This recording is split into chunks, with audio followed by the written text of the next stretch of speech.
In the turbulent spring of 1865, as the Civil War approached its bloody end and the 13th Amendment formally ended slavery across the United States, a 7-year-old black girl in rural Georgia began demonstrating abilities that would challenge every presumption white society held about black intelligence, human memory, and the boundaries of what a child's mind could achieve. Her name was Sarah Brown, and she possessed what modern psychology would call eidetic, or photographic, memory, the capacity to recall images, texts, sounds, and experiences with flawless precision after only a brief exposure, as though her mind could capture photographs of everything she encountered and store them permanently for later retrieval with absolute fidelity. Sarah was born in 1858 on a plantation in Wilkes County, Georgia, to parents who had been enslaved from birth. Her mother, Harriet Brown, worked as a house servant in the plantation's main house, a position considered relatively privileged compared to field work but one that came with its own forms of exploitation and danger, especially for enslaved women vulnerable to sexual violence from white men who held absolute power over their bodies. Her father, whose name was never recorded in any surviving documents, was believed to have been one of the field workers on the same plantation, though some whispered he might have been a white overseer, a common enough occurrence in a system where enslaved women had no ability to refuse sexual advances from men who held power over their lives. Sarah's early childhood unfolded during the brutal final years of slavery, a time when the institution faced mounting pressure from the war, yet its daily violence and dehumanization persisted unabated for those still in bondage. The plantation where she lived was smaller than the massive cotton operations in the Deep South, focusing mainly on food crops and livestock that supplied Confederate armies. But conditions were harsh, and discipline was severe, as plantation owners and overseers struggled to maintain control over an enslaved population that sensed freedom might be near and showed increasing resistance to the regime holding them. Before we continue this powerful story, if you believe the memory of our people must never be erased, write in the comments where you're watching from and subscribe so our community can grow and our voice can become even stronger. Now, we return to the story of Sarah Brown, the girl with a photographic memory. When Union forces moved through Georgia in late 1864 and early 1865 during Sherman's march to the sea and then northward through the Carolinas, the social order of slavery began to crumble even before legal emancipation. Enslaved people fled plantations as Union troops approached, sought protection with Northern armies, or simply stopped working and began acting as free people before the law recognized their freedom. The plantation where Sarah lived experienced this collapse. Many of the enslaved workers fled, the white family temporarily abandoned the property, and the remaining black people were left in a state of uncertain freedom, no longer enslaved in practice, but not yet legally free, with no resources or infrastructure to support them. When emancipation came officially in 1865, Sarah was 7 years old, old enough to have clear memories of slavery, to have experienced its trauma and witnessed its violence, but young enough that her development and education would be shaped primarily by the new, if deeply imperfect, reality of freedom. Harriet and Sarah remained in Wilkes County, like many newly freed people who had nowhere else to go and lacked the resources to migrate to regions where opportunities might be better. They moved to Washington, Georgia, the county seat, where a settlement of freed black people had quickly formed as former slaves clustered together for mutual support, protection, and the hope of building new lives. Life in Washington in 1865 to 1866 was precarious and difficult for freed black people. Employment was scarce and poorly paid when it could be found at all. White residents were hostile to black freedom and to black presence in the town, using violence and intimidation to try to drive black people out or force them back into labor arrangements that resembled slavery in everything but name. The Freedmen's Bureau, the federal agency tasked with assisting formerly enslaved people in the transition to freedom, had a minimal presence in the area and minimal resources to help the thousands who desperately needed assistance with food, shelter, employment, education, and protection from violence. Harriet found work as a laundress and a domestic servant for white families, earning barely enough to keep herself and her daughter alive in a one-room cabin in the black settlement. She worked long hours, often from before dawn until after dark, doing the back-breaking labor of washing clothes by hand, carrying heavy loads of wet laundry, and heating water over open fires regardless of the season or weather. It was brutal work that destroyed her health and left her exhausted and aged beyond her years. But she endured it because she was determined that Sarah would have opportunities that slavery had denied, opportunities that would give her daughter a life different from and better than the one Harriet had known. The most important opportunity, the one that represented hope, dignity, and future possibility for freed black people, was education. During slavery, it had been illegal in most southern states to teach enslaved people to read and write. Literacy was understood by both enslaved and enslavers as dangerous, a form of power that threatened the control slavery depended upon. Enslaved people who could read might read abolitionist literature, might forge passes to escape, might communicate in ways overseers couldn't monitor. So literacy was criminalized and violently suppressed, with enslaved people caught learning to read facing brutal punishments, whippings, mutilation, sale away from family, and anyone caught teaching them facing legal penalties and social ostracism. But with emancipation came an explosion of hunger for education among freed people. Adults who had been denied literacy their entire lives sought to learn. Parents were desperate to ensure their children had the education they had been denied. Learning to read and write was understood not just as a practical skill but as claiming humanity, exercising freedom, and accessing power that had been violently withheld. Black communities organized schools despite having almost no resources. They met in churches, homes, and any available space, teaching with whatever materials could be scavenged or donated, learning by candlelight and firelight when work obligations prevented daytime attendance. In Washington, education for black children was dangerous and nearly impossible to access in the immediate aftermath of emancipation. White society violently opposed black literacy, viewing educated black people as threats to the racial hierarchy that was supposed to replace slavery as the organizing principle of Southern society. Schools for black children were burned, teachers were threatened and sometimes killed, and students were harassed and attacked. But despite these dangers, black communities and northern missionaries persisted in creating educational opportunities, driven by the understanding that education was essential to freedom and to the possibility of building better futures. Harriet enrolled Sarah in one of these makeshift schools in late 1865, a few months after emancipation. The school was held in a small wooden church that the black community had built quickly after freedom came, using scavenged materials and donated labor, creating a structure that served as a place of worship on Sundays and a schoolhouse on weekday evenings. The teacher was a young black woman named Martha Williams, who had been born free in the North and educated by Quaker missionaries committed to black education. Martha had come south after the war as part of the wave of idealistic Northern teachers who believed that education could help freed people claim full citizenship and help build a more just society in the South. Classes were held by candlelight and firelight after sunset, when students who worked during the day could attend. Most of Martha's students were adults and older children who had never been allowed to learn during slavery and were learning basic literacy as adults, slowly and with great difficulty. But she also had younger children like Sarah, who were beginning their education without the burden of years spent being told they couldn't learn, approaching literacy with the natural enthusiasm and quick learning that children bring to new skills. It was in Martha Williams's classroom in the winter of 1865 to 1866 that Sarah's extraordinary memory first became obvious and undeniable to observers beyond her own family. Martha was teaching basic literacy, the alphabet, simple words, the connections between letters and sounds that are the foundation of reading. She used slates and chalk when she could get them, wrote letters and words on scraps of paper that students would practice copying, and read aloud from the few books available, primarily Bibles and spelling primers donated by Northern charitable organizations.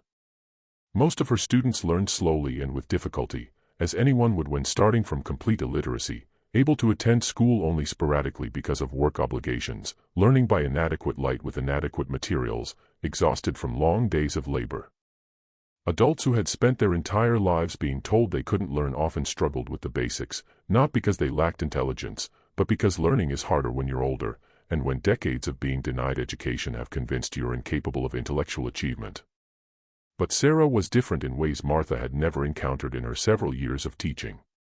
After a single lesson on the alphabet, Sarah could recite all 26 letters forward and backward without error, could identify each letter by sight, and could write each letter from memory. After one reading of a simple Bible passage, Sarah could recite it word for word, maintaining the exact wording and punctuation, and even the rhythm and cadence Martha had used when reading aloud. When Martha wrote words on the slate board and then erased them, Sarah could tell her exactly what had been written and where each word had been positioned on the board, as if she were still looking at the slate even though it had been erased. It was as if Sarah's mind was capturing everything she saw and heard with perfect fidelity and storing it permanently for instant and complete recall. Martha initially thought Sarah must have been secretly educated before coming to her school despite the legal prohibitions on teaching enslaved people to read.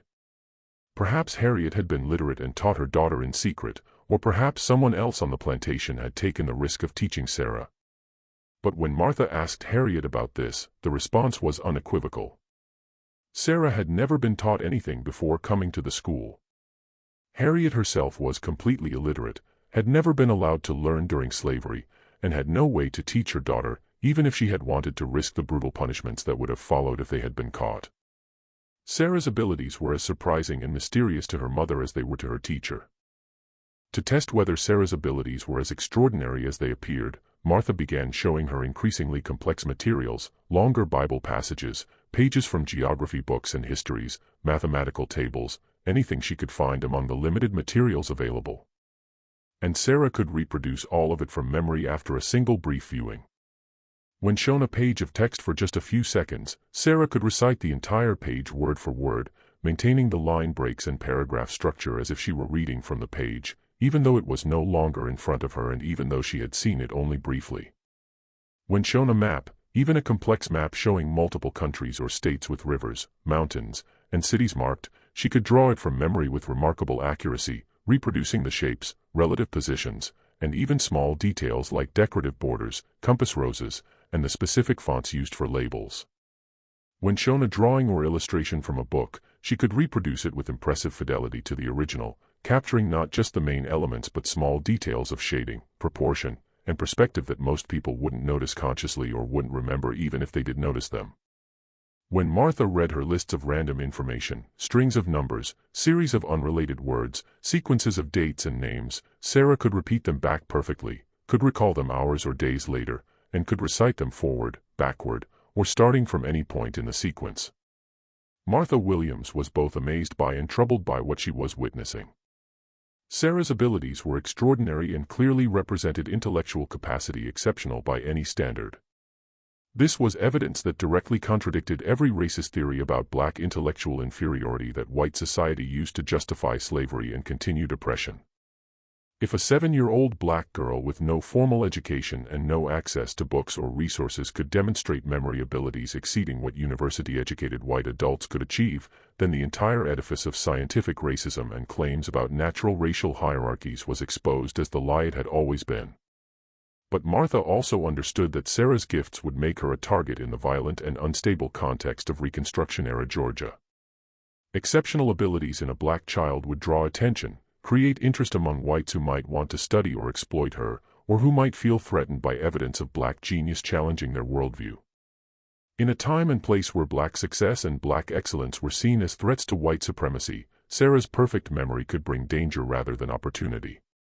Martha consulted with other members of the black community, with ministers, teachers, and elders who had experience navigating the dangers of being black in the South, who understood the delicate calculations required to survive in a society that was nominally free but actually structured to maintain white domination through violence and intimidation.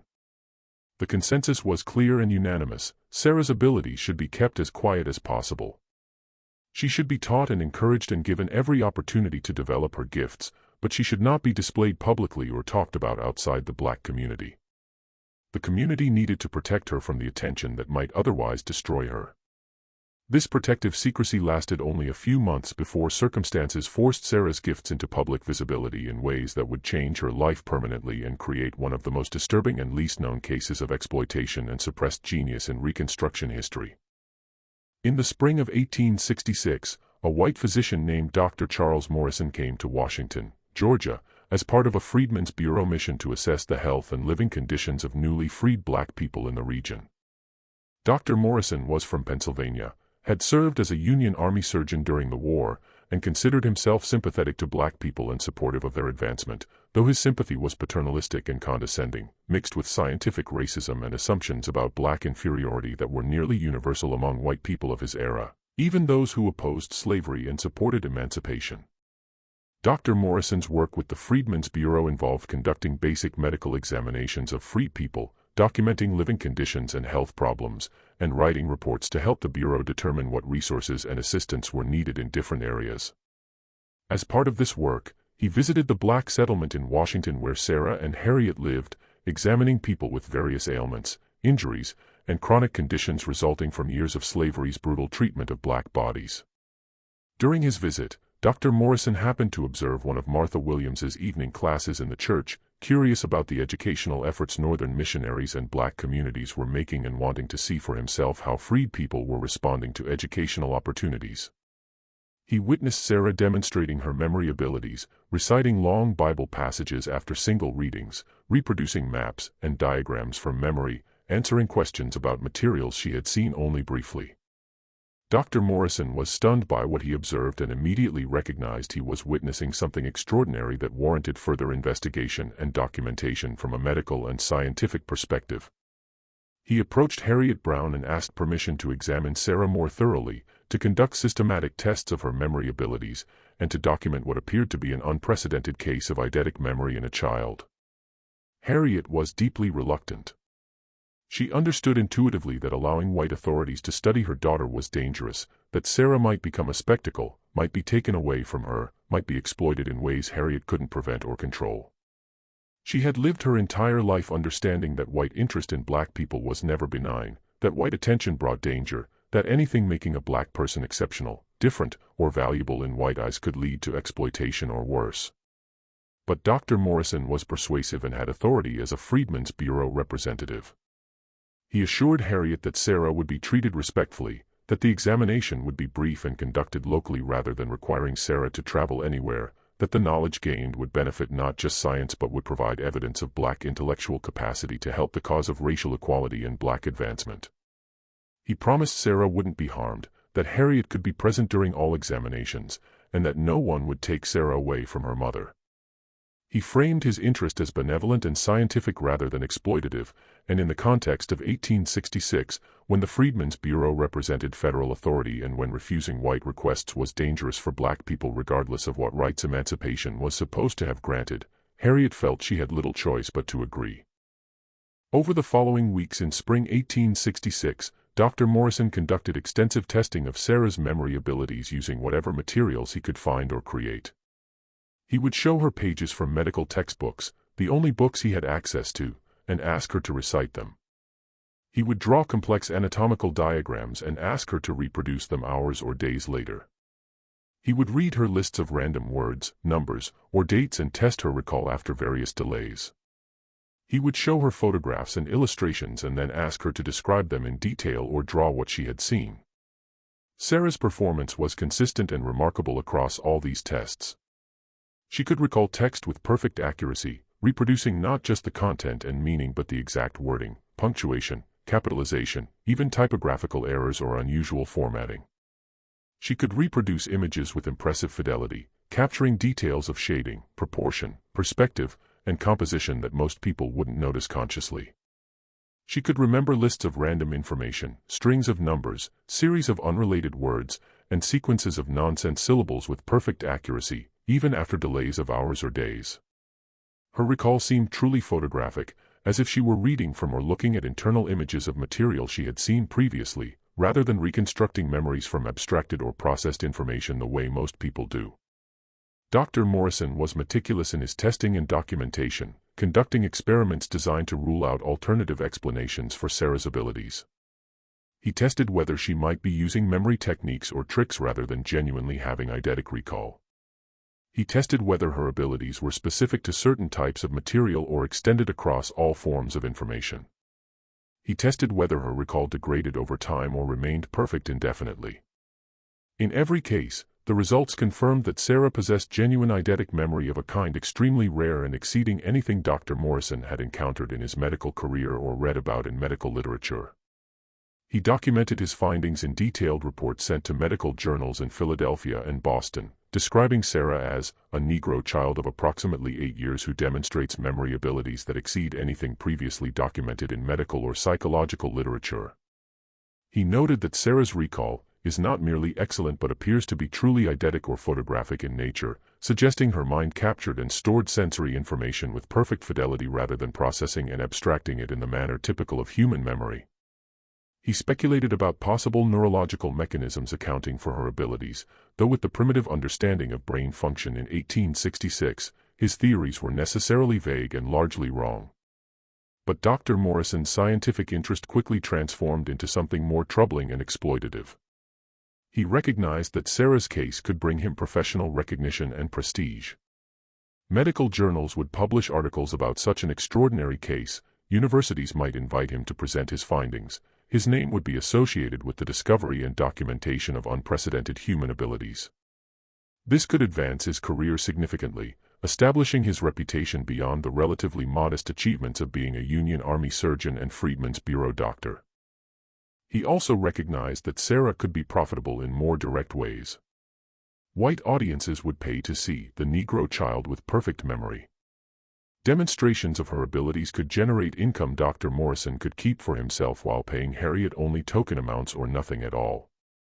In a time and place where black people had minimal legal rights and where their labor and even their bodies could be exploited with impunity, Sarah represented an opportunity for profit Dr. Morrison decided to pursue despite the ethical problems that should have been obvious even by the standards of 1866. Beginning in summer 1866, Dr. Morrison began organizing public demonstrations of Sarah's abilities. He placed advertisements in local newspapers and in newspapers of nearby towns, Athens, Augusta, Atlanta, announcing that audiences could witness the remarkable colored girl who never forgets and the Negro child prodigy with perfect memory. He rented halls and charged admission, pricing tickets high enough to generate significant income but low enough to ensure good attendance. The demonstrations were advertised as both scientific exhibitions and entertainment, promising audiences they would witness abilities defying medical explanation and proving the wonders of the human mind. The demonstrations followed a consistent format refined over multiple performances. Sarah would be brought onto a stage where Dr. Morrison introduced her and provided brief background about her abilities and the testing he had conducted. Then audience members were invited to bring materials forward, books, newspapers, maps, documents, anything they wanted to test Sarah with. Dr. Morrison would show these materials to Sarah briefly, usually for just a few seconds, and then ask her to recall what she had seen. She would recite text word for word, describe images in detail, and reproduce maps and diagrams, demonstrating her perfect memory to the amazement of paying audiences. Dr. Morrison would lecture during these demonstrations about the scientific significance of Sarah's abilities, speculate about mechanisms accounting for her perfect memory, and sometimes argue that her case proved black people capable of intellectual achievement despite racist theories. But regardless of how he framed these lectures or what arguments he made, the demonstrations were fundamentally exploitative. Sarah was being displayed as a curiosity, a spectacle, an oddity existing for white entertainment and amazement. She was being used to generate profit going primarily to Dr. Morrison rather than to Sarah or her mother. She was subjected to pressure, stress, and exhaustion, performing repeatedly for audiences often hostile, dealing with the psychological burden of being treated as less than fully human, experiencing the trauma of being stared at, evaluated, and discussed as if she were an object rather than a person. Harriet tried to protect her daughter and limit the exploitation, but she had minimal power in this situation. Dr. Morrison controlled access to Sarah during the demonstrations and kept most profits for himself, giving Harriet only small payments framed as compensation for Sarah's time rather than a fair share of the income her abilities generated. When Harriet complained or tried to refuse to allow Sarah to participate, Dr. Morrison would threaten to have Sarah taken away through legal mechanisms, remind Harriet that as a black woman she had no legal standing to resist white authority, and make clear that continued resistance would result in consequences far worse than the exploitation Harriet was trying to prevent. The audiences at these demonstrations were mixed in their reactions, revealing the complex and contradictory attitudes white Southerners held toward black people and black abilities in the immediate aftermath of slavery. Some audience members were genuinely amazed by Sarah's abilities and forced to reconsider assumptions about black intellectual inferiority. They would leave talking about what they had witnessed, questioning whether the racist theories they had been taught could be correct if a black child could demonstrate abilities exceeding what educated white adults could achieve. For some whites, Sarah's perfect memory was genuinely eye-opening and genuinely challenged beliefs about race and human potential. But other audience members were suspicious and hostile, assuming trickery or fraud must be involved because they couldn't accept that a black child could possess abilities exceeding what most white people could achieve. They would scrutinize Sarah's performances looking for deception, bring deliberately difficult or obscure materials to try to catch her making errors, and accuse Dr. Morrison of coaching her or having Confederates in the audience providing information through hidden signals. Some would leave still convinced the whole thing was fraud, their racist beliefs protected from challenge by refusal to accept evidence contradicting them. Still, other audience members were disturbed and threatened by Sarah's gifts, viewing them as unnatural, as evidence of demonic influence, or as something that shouldn't exist regardless of how real the abilities clearly were. They would frame Sarah's memory as unnatural, something violating the proper order of creation, evidence something was wrong with her rather than an indication of exceptional ability. Some invoked religious explanations, suggesting Satan had given Sarah her abilities to deceive people or challenge divine order, refusing to celebrate or honor abilities in a black child they would have praised as God-given if demonstrated by a white child.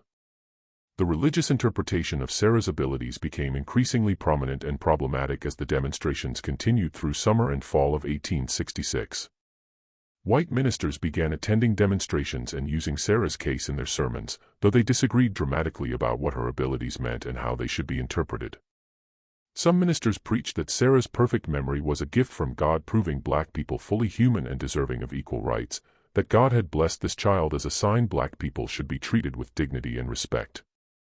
These ministers used Sarah's case to argue for racial equality and black advancement, claiming her abilities were evidence of God's favor toward freed people and proof that claims about black intellectual inferiority were false and sinful.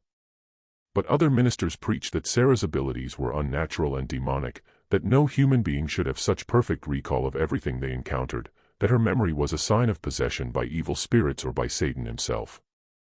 They cited biblical passages about demons and possession, claimed Sarah's abilities allowed her access to forbidden knowledge, and argued her perfect memory gave her powers humans weren't meant to have. These ministers used Sarah's case to argue black people were inherently connected to evil forces, that freedom had unleashed demonic influences slavery had kept contained, and that Sarah represented the dangers of black autonomy and black development. These theological debates became increasingly heated and public, with different denominations and ministers taking opposed positions about what Sarah represented and how her abilities should be understood. Sarah's case became a focal point for broader religious arguments about race, human nature, the relationship between natural and supernatural, and what emancipation meant for the social and spiritual order of Southern society. And through all these debates, Sarah herself remained voiceless and powerless, a child whose extraordinary gifts had made her the subject of adult conflicts and ideological battles she couldn't control or escape. The turning point that would make Sarah's situation even more dangerous and ultimately lead to the suppression of her case came in fall 1866 when her demonstrations and perfect memory began touching on subjects white society desperately wanted to forget and suppress. During one demonstration in late October, an audience member, perhaps intending to test Sarah or genuinely curious about the limits of her abilities, brought forward a page torn from a wartime newspaper.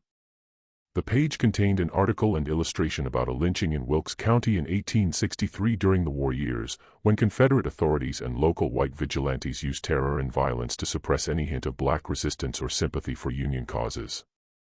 Dr. Morrison, who hadn't screened the material before it was shown to Sarah, allowed the demonstration to proceed. Sarah looked at the newspaper page briefly, perhaps 5 or 10 seconds. Then, when asked to recall what she had seen, she recited the article word for word in her clear, precise voice that carried to every corner of the hall. The article described how a black man named Joshua had been accused of encouraging other enslaved people to flee to Union lines, how he had been captured by Confederate authorities, and how he had been hanged publicly as a warning to others. Sarah recited all these details exactly as they appeared. Then she described the illustration accompanying the article, a woodcut showing the lynching scene with multiple figures visible, including the victim and the white men who had carried out the killing. And then Sarah did something Dr. Morrison hadn't expected and couldn't stop. She began identifying the white men in the illustration, naming them by names she recognized from her own memories and stories heard in the black community. "That's Mr. Patterson," she said, pointing to where the figure was in her mental image of the illustration. "He ran the general store. And that's Mr. Willis, who owned the plantation north of town. And that's Mr. Carver, who was the sheriff." She continued naming men, identifying them by community roles, describing them from her perfect memory of having seen them around Washington and Wilkes County during her childhood. The audience reaction was immediate, visceral, and hostile. Men who had been at that lynching or knew the men Sarah was naming recognized themselves or their associates in her descriptions. They shouted denials, accused Dr. Morrison of coaching Sarah to make false accusations, accused Sarah herself of lying. Some stood and threatened violence, their faces red with rage. The demonstration ended in chaos, with Dr. Morrison rushing Sarah off stage while audience members shouted, argued, and some demanded their money back, claiming they had come for an educational exhibition, not to be accused of crimes by a black child who couldn't possibly remember events accurately. Dr. Morrison tried to smooth over the incident, claiming Sarah had simply been confused or had been identifying people randomly without real knowledge of who had been involved in the lynching. But the damage was done. Sarah had revealed what white men wanted forgotten and erased from public record. She had demonstrated that she remembered specific faces, specific names, specific events from her childhood during slavery and the war years, and that she could testify with perfect accuracy about violence and crimes white society wanted buried in the service of reconciliation and moving forward without accountability for past atrocities. After this incident, something shifted in how white society viewed Sarah. She was no longer just an amusing curiosity or a scientific wonder. She was a threat, a witness who couldn't be made to forget, who could testify about things white men had assumed safely hidden in the past. She was evidence that couldn't be destroyed or suppressed through the normal mechanisms of intimidation and silencing white society used to control black testimony. And Sarah herself seemed to understand, perhaps for the first time, what her perfect memory meant in this context.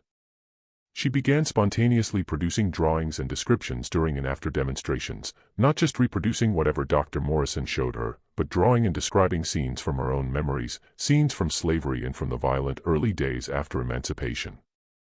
She would draw faces of white men she had seen participating in whippings, sexual violence against enslaved women, and theft of property from freed black people. She would recall conversations overheard, threats made, names of people who had disappeared and whose disappearances had never been officially investigated or acknowledged. She drew maps showing unmarked graves where black bodies had been buried in secret after being killed by white violence. She named specific plantations and white families where she had witnessed or heard about brutal treatment. She recalled details about fraud in labor contracts supposed to pay freed people for their work but using various tricks to ensure black workers remained in debt. She recalled specific incidents of violence used to suppress black political organizing and black attempts to claim rights emancipation was supposed to have granted. She became, through her perfect memory and willingness to testify to what she remembered, a living archive of white crimes against black people during slavery and the violent early years of Reconstruction. Every incident she had witnessed or heard about, every face she had seen, every name she had learned, all of it was stored permanently in her perfect memory and could be recalled and reported with accuracy that couldn't be challenged or discredited through the usual methods of attacking black testimony. This made Sarah extraordinarily dangerous to white power in Georgia in 1866 to 1867. The Reconstruction period was a time of intense political struggle over what the post-slavery South would become. The federal government and Republican Party were trying to reconstruct Southern society on a basis of black citizenship, political participation, and legal equality. But white Southerners resisted this reconstruction with massive, organized violence, using terror to suppress black voting and political organizing, using economic coercion to force black people back into labor arrangements resembling slavery, using legal mechanisms and extra-legal violence to restore white supremacy and white control.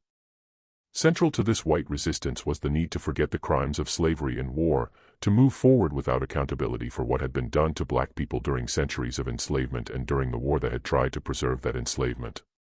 White Southerners needed historical amnesia, needed to rewrite the past as less brutal than it was, needed to suppress testimony and evidence documenting what had really happened and who had been responsible.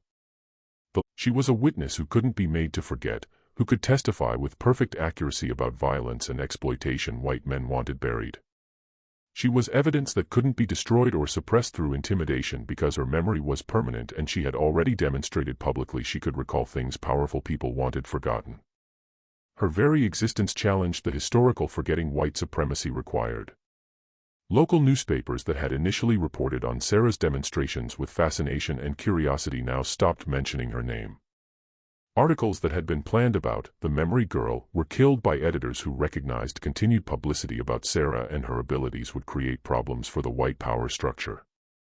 Dr. Morrison, who had been organizing and profiting from Sarah's public appearances, suddenly found himself under intense pressure from local white authorities to stop the demonstrations immediately and cease drawing attention to the brown girl's memories. He received threats, veiled at first, then increasingly explicit, making clear that continuing to display Sarah and allow her to testify about what she remembered would result in violence against him, Sarah, and Harriet. White men who had attended the demonstrations and been disturbed by Sarah naming names and recalling violence visited Dr. Morrison privately, telling him in unmistakable terms that the demonstrations must stop, that Sarah must be silenced, and that if he continued profiting from exploiting her memory, he would face consequences making him regret ever coming to Georgia. By early 1867, Dr. Morrison had capitulated completely to this pressure. He stopped organizing demonstrations, stopped testing Sarah, stopped talking about her case publicly. By March 1867, he had left Georgia entirely, returning to Pennsylvania and abandoning his work with the Freedmen's Bureau. He took with him all his notes and documentation about Sarah's case, all the detailed records of his testing, measurements, observations, and examples of Sarah's perfect recall he had meticulously documented. He never published his findings in medical journals as initially intended and as he had promised Harriet he would do. The detailed reports describing Sarah's abilities, which he had told Harriet would help prove black intellectual capacity and advance the cause of racial equality, were stored away in his private papers, never submitted for peer review or scholarly discussion. The case that had seemed poised to revolutionize understanding of human memory and offer powerful evidence against scientific racism simply disappeared from scientific discourse, suppressed not through academic critique or questions about research methodology, but through political and social pressure from whites who couldn't tolerate the implications of Sarah's perfect recall and testimony. Sarah and Harriet were left in Georgia, more vulnerable than before because they were now known to white authorities as sources of dangerous memory and testimony. The protection Dr. Morrison's presence and federal authority had provided, minimal as it had been, was gone. They were exposed to retaliation and violence with no one to protect them or intervene on their behalf. The black community did what it could to protect them, but resources were limited and dangers real and pervasive.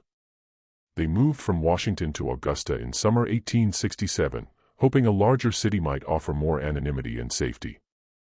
Augusta had a substantial black population, some federal troop presence offering protection, and more opportunities for employment and education.